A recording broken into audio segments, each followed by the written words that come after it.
Welcome to the MMA Fighting UFC Brasilia preview show. My name is EKC Leydon. I'm filling in for Jose Youngs, who is on a very wise vacation right now. And we have the other Alex, Alex K. Lee. How you doing, sir? And you're in Toronto right now. And, of course, we have our main man, Guilherme Cruz, on location in Brasilia, Brazil. What state is it in? Is the federal district. Brasilia is the capital of Brazil. Okay. So, what do we want to talk about first? Huh? What is there to talk about? What's left? I have to say, this was actually supposed to be a UFC Brasilia / Bellator preview show, but we just got news that Bellator just hours before the fights, really, they have canceled the fights tonight due to you got the quote from Coker. What did Scott say? Yeah, let's just read it word for word. Scott Coker announced the health and safety of everyone involved have and will remain our top priority as we move forward. After carefully monitoring the ongoing COVID-19 outbreak, Bellator MMA has chosen to postpone this evening's Bellator 241 event at Mohegan Sun Arena in Uncasville, Connecticut. We would like to apologize to our athletes and fans, as well as our broadcast partner, DAZN, but we feel like this is the best decision to be made at this time. So there we go. No 241 tonight. Wow. That's so the only the only major sporting event maybe going on in the world actually is this event in Brazil right now. I think NASCAR shut their event down, Indy, PGA, all of college sports. Everyone shut their events down. Yeah, everything just so yeah. This is very surreal.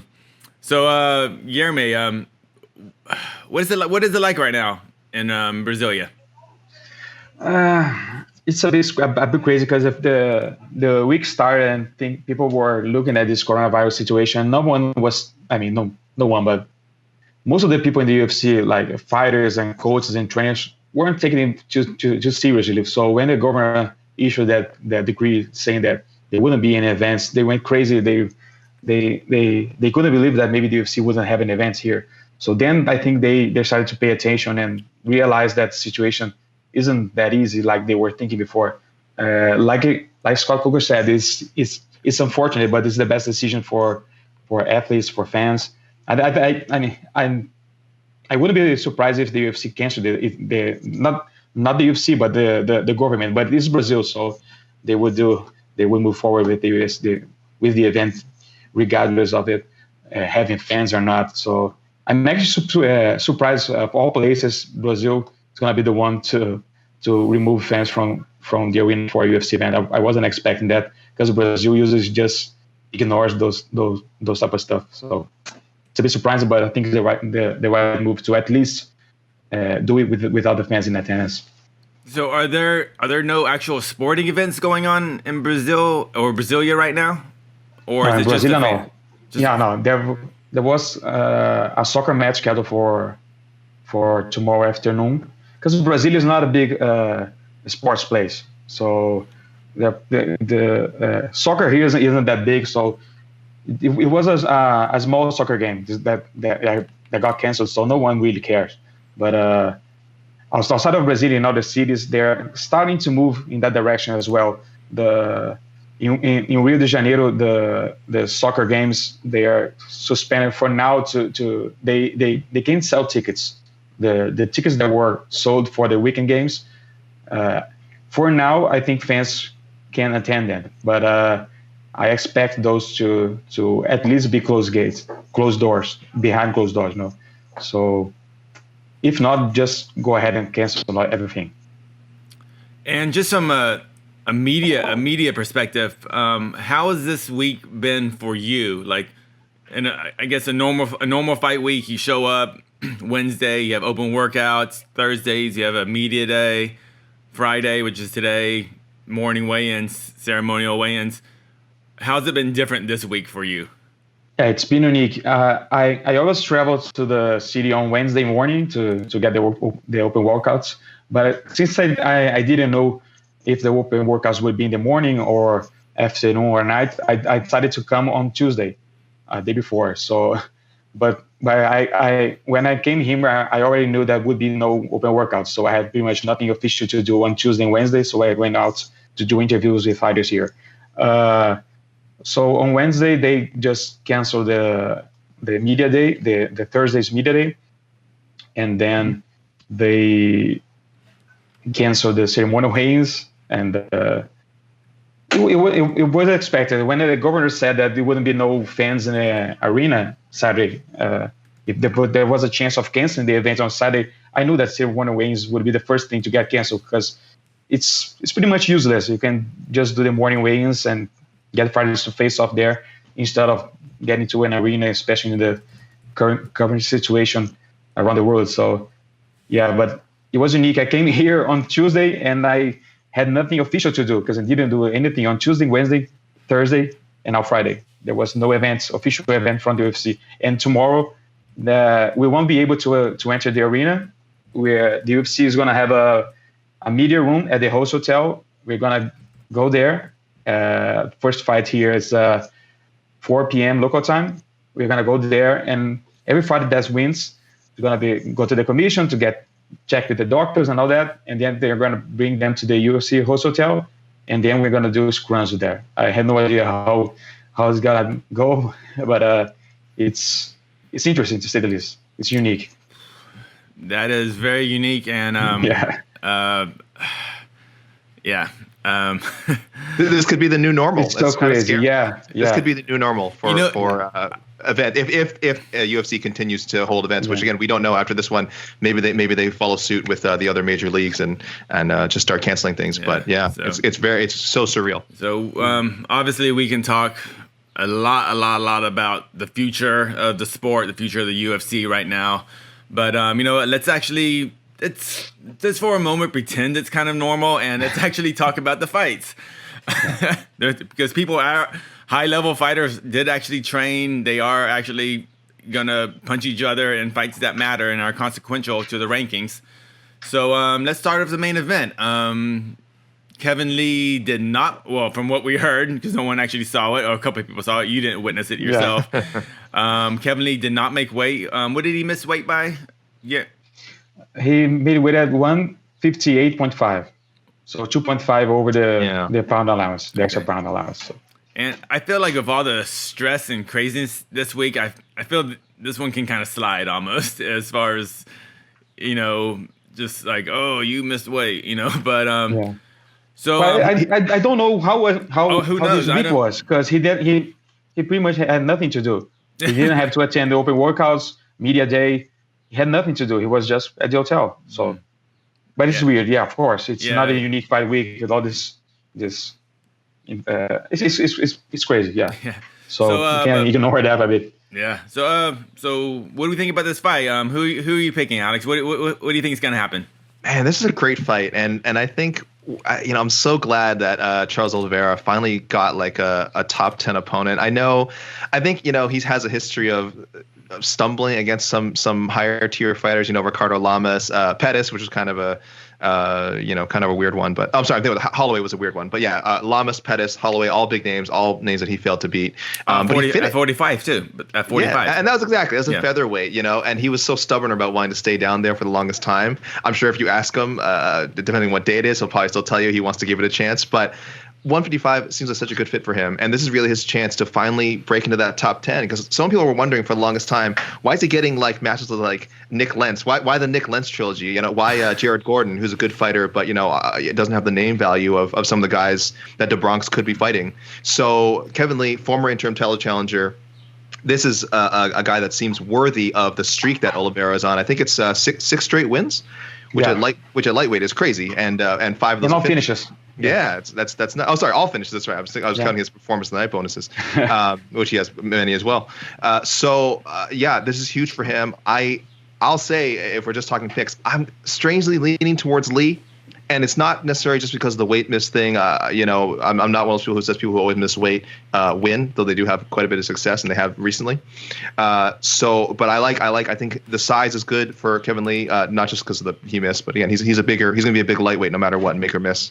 And I think his striking is improving. I was really impressed what I saw in the Gillespie fight, and I think he'll be able to avoid a lot of the danger areas that one can get into when fighting Charles Oliveira. So I am leaning towards the Motown Phenom. Awesome. And Gui, what's your kind of take on this fight?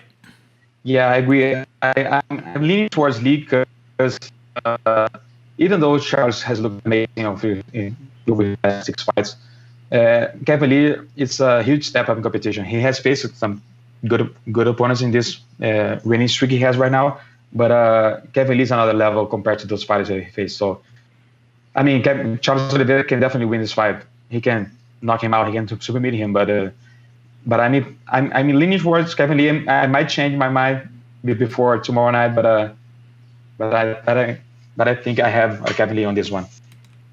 So we got 2 for Kevin Lee. I'm actually going to go with Charles Oliveira for this fight. I think this is going to be a bit similar to the Kevin Lee Ferguson fight, where I think that weight cut is going to actually gas him out, and I think Oliveira will survive, a round or 2, and then Kevin Lee will slow down, and I think Oliveira will take it. But we'll see. It's possible, especially since you consider Oliveira doesn't cut weight to fight a lightweight, so he doesn't stress his body all week to get to that point, to that mark. So maybe he has a physical advantage over Kevin Lee in this fight, especially being 5 rounds. So this is let's kind of just fly through this card real quick with quick picks. Our co-main event is going to be Damian Maia versus Gilbert Burns. What do you have, Alex?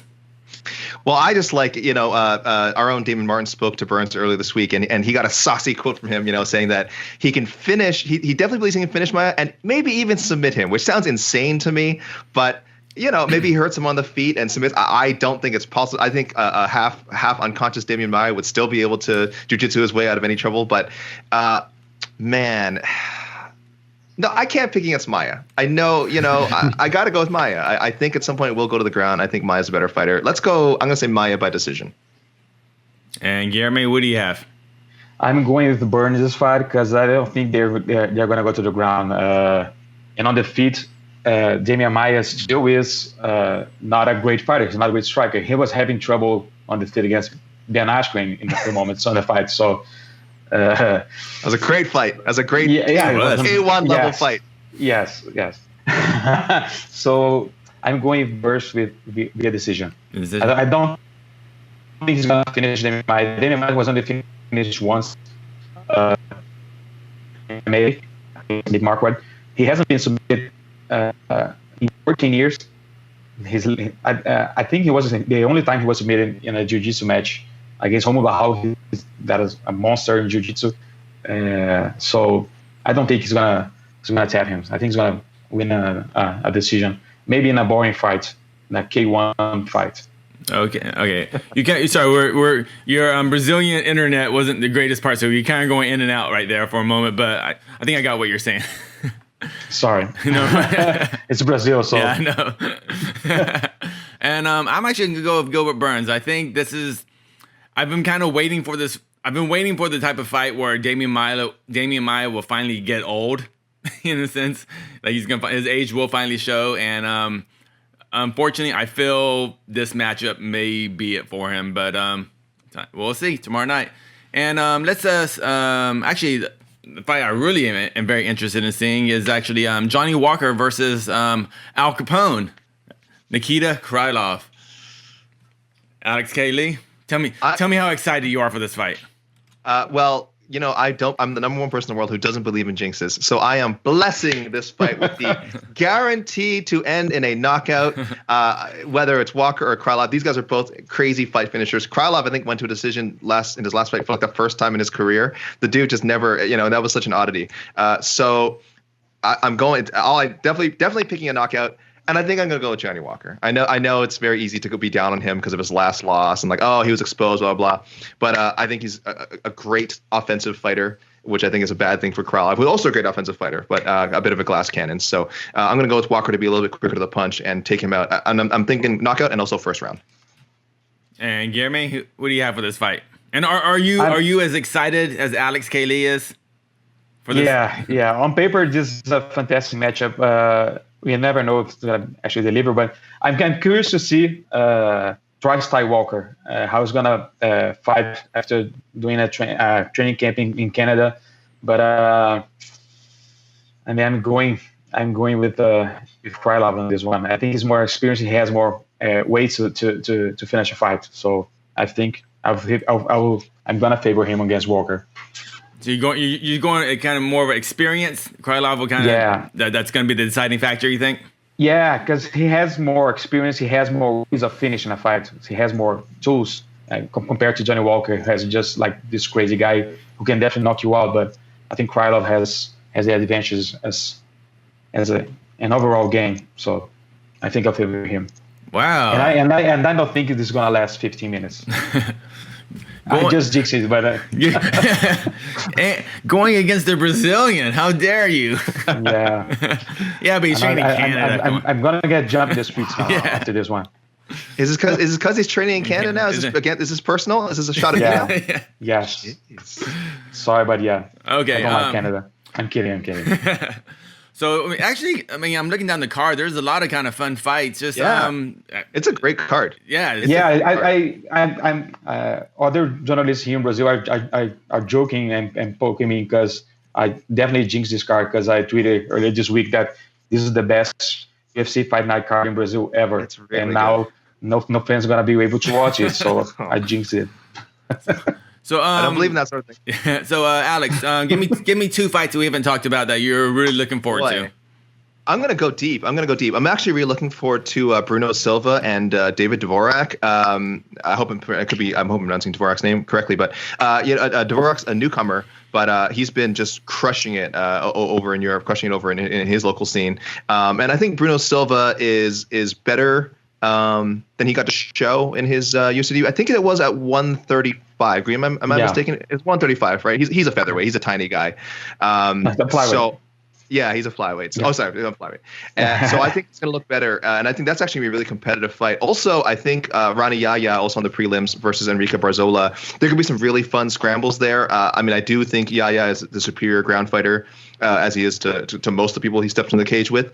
But Barzola's really scrappy and really tough, so if he can avoid getting submitted in the first round, I could see that being a really, really fun 3-round grappling battle. So a lot of good fights. And yeah, that's just two that I can mention and a bunch of others. And Guilherme, give me two fights that maybe the fans haven't really noticed, but they should definitely check out. Yeah, definitely the welterweight fight between Eliseu Zaleski and Alexei Konchenko. Eliseu Zaleski is one of the most fun fighters to watch in the UFC. He's coming off a loss in China, but he was I think it was a 7-fight winning streak prior to that with a lot of crazy knockouts, flying knees, spinning back kicks. So he's very, very fun to watch. I think Kunchenko was on a 25 winning streak before he last fought against Gilbert Burns. So that's gonna be a good one. And I'm also curious to see Amanda Ribas back because she has looked great in the UFC so far, coming off a big win against Mackenzie Dern. She's fighting Randa Marcos Saturday night, so she could be the future of this division for Brazil. So I'm really curious to see her fighting tomorrow night. Good. And I was getting back in Brazil's good graces. Good job. Yes, I'm trying. Yeah. And actually, the two fights I was going to mention was also Amanda Ribas. And I'll just go and say it mostly because I just love her smile. She's the happiest fighter in the UFC today. She's the happiest fighter, so we need more positivity in this world. So if she can just win and she can just smile and giggle her way to a championship or fight, that would make my year. And of course, the other fight that we didn't even talk about is where is it? The flyweight fight. Brandon Moreno versus Jussier Formiga. Oh yeah. Two top 5 flyweights. That fight, I think the winner faces maybe the winner of the I'm assuming the rematch between Joseph B. Benavidez and forget his name. Figueiredo. Davidson Figueiredo. Yeah, so I'm assuming that's gonna be a rematch, but I expect that rematch they'll face maybe this winner right here. So between Formiga and Moreno, I think that's just assuming that Benavides and Figueiredo actually happens, that there's a UFC event. Assuming any fights assuming they make weight guys. and they're so yeah. So I think that's about it. But let's hope this is not our last UFC preview show. For just hope it's not our last. Hopefully we have one next week and the week after that, and hopefully we have one for UFC 249. Let's get those coronavirus tests in so we can make sure everyone's safe. Yeah. And, everyone be smart. Everyone be smart. Take care. All right.